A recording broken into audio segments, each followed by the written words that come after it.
I'm now going to do a flash one for the crowd. Here we go. No. Hard on the brakes. Down to some gear or other. That is a tight corner, isn't it? Yes. Put the handbrake up like that.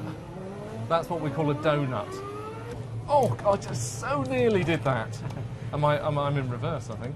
Well, sometimes I hate my job. I'm now having to drive a Ferrari simulator. This is basically a proper F1 chassis.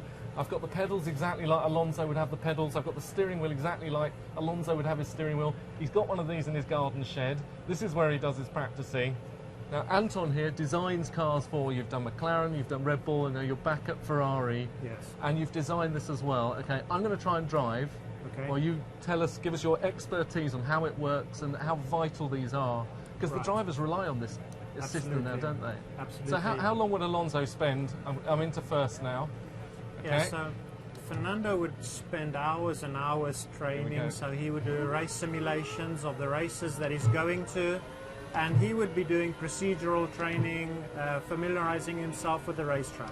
Now, basically, whereas Ronnie O'Sullivan has got a snooker table in his house and he would go down every morning after his cup of tea and practice snooker for hours, yes, Alonso and all the drivers would have these in their sort of garden sheds, and they have their cup of tea and go and do a couple of hours in the sim. Well, exactly. They would have different levels of simulators. Some of them might have computer games, others will have full-blown simulators like this one, or even better.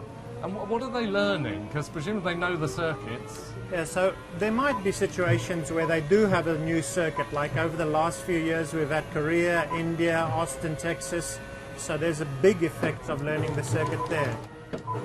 Okay, excuse me, I've got a bit of a tight right-hander. This is the Ferrari test track I'm on now, is it? Yes, this is Fiorano, which is in the home of Ferrari in Maranello, and it's a test track where all of the developments of the Formula One cars and road cars get done. Now, what amazed me is that you can basically program this to teach Alonso how to have better reactions and all kinds of different things. You can program it as well to test fuel, to test oil. I mean, it does everything, doesn't it? That's right. I mean, I think the beauty of simulators in general is that we can control all the variables. They are absolutely fantastic for concentration skills, multitasking, reaction times, and also to familiarize yourselves with the circuits.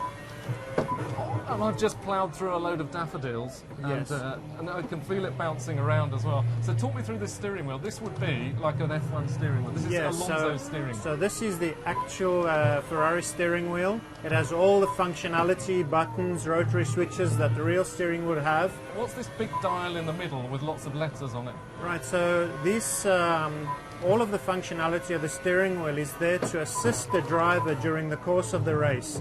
So in other words, while there's got fuel load going down, while there's got tyres changing, he'll continually be changing the settings of the car from the steering wheel, from a series of pre-programmed controls.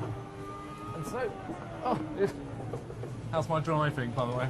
Yeah. Not that good at all. Yeah, thanks very much. Oh dear. I seem to be upside down. Have I broken your simulator? No. Okay.